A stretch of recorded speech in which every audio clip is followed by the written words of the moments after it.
Clearly, as has been pointed out, and I'm sure many of you know, we are living through a very turbulent, volatile and uncertain global environment. Where it's in the more immediate instance Brexit and all the uncertainties that that creates, both politically and economically, both in Europe and elsewhere in the world, because Europe constitutes as a collective the second largest economic unit in the globe. And so anything that happens there will have a spillover effect on others. Exactly what that effect will be, I think, will only play itself out over the next year or so as we begin to understand, forgive my coughing, as we begin to understand how the negotiation processes between the EU and the UK begin to unfold.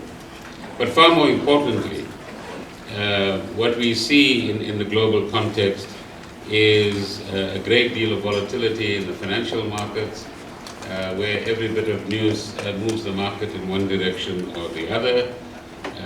We see that lower commodity prices and lower demand in commodity prices has impacted on a number of economies of developing countries, and the room in most countries across the globe in significant economies for fiscal and monetary stimuli or stimulus is fairly narrow, and that applies in our case as well. So in those circumstances, we need to ask some tough questions of ourselves as government, business and labor in South Africa. So the point I'm making is that in the current global environment, we don't have a very encouraging and supporting context. And the message that as government we've been giving for some time and exchanging with our partners in business and in labor is that we as South Africans need to build on our own strengths, understand where our own competitive advantages are, and buckle down to some hard work which would take our growth numbers above, for example, what the IMF is saying we would produce in 2016 as 0.1. So how do we leverage the strong institutions that we have in our country, the well-developed and deep capital markets, which has been a very important factor in ensuring that we didn't get into some of the difficulties that other countries have been getting into as a result of currency volatility, because much of our borrowing is done internally in South Africa. And we've set a limit of 10% in terms of foreign borrowing. And this is where there's been a great deal of foresight amongst policymakers in the Treasury over the years that has helped to protect our environment. The share of GDP spending on infrastructure exceeds that of many economies. But one of the challenges that we have is that we're investing huge amounts of money in infrastructure, but it takes some time for that infrastructure to begin to have positive contributions to the economy. So we build power stations over long periods of time, but they don't generate power immediately. It takes X years before the power comes online and then makes a difference to the economy. And we're focusing, as I will point out in a moment, a lot on building solidarity and understanding and trust and confidence between government, business and civil society, so that we can work as Team South Africa in this very difficult context that we find ourselves in. Clearly, if you have to sum up how we manage in this kind of environment where we do have some strengths and challenges within our own context in a difficult global environment, then our focus needs to be not just talking but getting things done. So implementation of plans, programs, with the money that we currently have in the system. Because there's no shortage of money in the system. There's a shortage of implementation capacity to actually get things done, whether it's on the business side or on our side as well.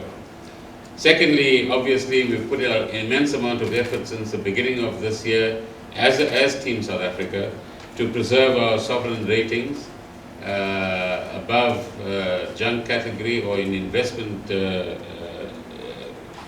categories above, in the investment category. And in the next few months, we have to collectively deliver another set of concrete initiatives and results which will persuade ratings agencies that what we said in the first 6 months of this year is in fact being delivered in the second 6 months of this year. Whilst recognizing that growth is not something that you can click your finger and deliver, what investors and the ratings agencies and our own 55 million people in South Africa want to see is that we are doing enough to, as government, be supportive to the growth environment, but as business, that you have the confidence to invest in the current environment and ensure that you don't take the easy route out when in difficulty, i.e. cut staff, because unemployment is our collective challenge. You and ourselves need to do as much as possible to keep as many workers at work as possible, and labor, government and business, particularly labor and business, needs to work very hard at ensuring that we develop the right kind of relationships and plans which will ensure that we don't increase the number of unemployed people in South Africa. We will continue to deepen our collaboration, as I said, with the different sectors, ensure that where there are possibilities for investment, those investments actually become concrete. And in this instance, we have to rely on South African money to be invested in South Africa so that South Africans can profit from those investments. Our own economy can grow as a result of that investment, and employment can be created to create confidence not just amongst business, but amongst the wider population as well. And one of the big issues that the world is confronted with, and we are confronted with as a country, that particularly business, labor and government need to take into account, is the answer to the question, who benefits from growth? Who benefits or shares the benefits, and in what proportions when we actually get good economic growth, profitability within enterprises? Because throughout the world, this gap between the upper elites, both political and economic, and the citizens who are, inverted commas, lower down, is a gap that is of serious concern, is undermining trust in both business and in government and in amongst labor leaders as well, and is a matter that we need to take extremely seriously.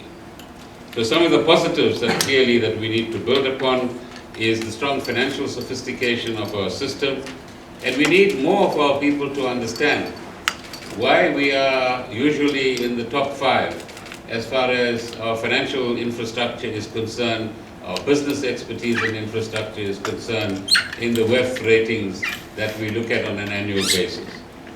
Because I don't think there's a sufficient appreciation of the level of sophistication that we have within South Africa that is now penetrating across the African continent, and the advantages that that offers us, both in terms of resilience when financial systems come under stress, as it did in 2008, 2009, and in terms of opportunities to increase financial services and financial inclusion across the continent and within South Africa itself.